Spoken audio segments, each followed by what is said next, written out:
these cup-bill markings, I believe there's some 22,000 of them here, are all over this whole flat area.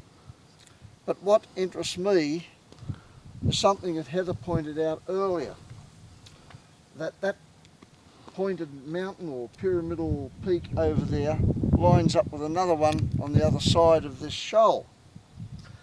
But also, with hardly any change, every one of these naturally formed volcanic bubble formations has been utilised to carve line after line after line of cup-hill markings.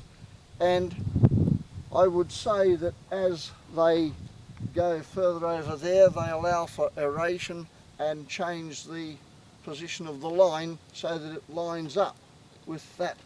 So it's certain that we have here a ley line. I also notice there's a pyramidal peak over there, which if it lines up with that one over here, I would say from its angle the line would come behind this mound over here. So there's another ley line. But this one here has some very special significance for some reason. We have a serpent up here, a mighty big one, and that means it's a serpent path, as it were, or the path of the sun.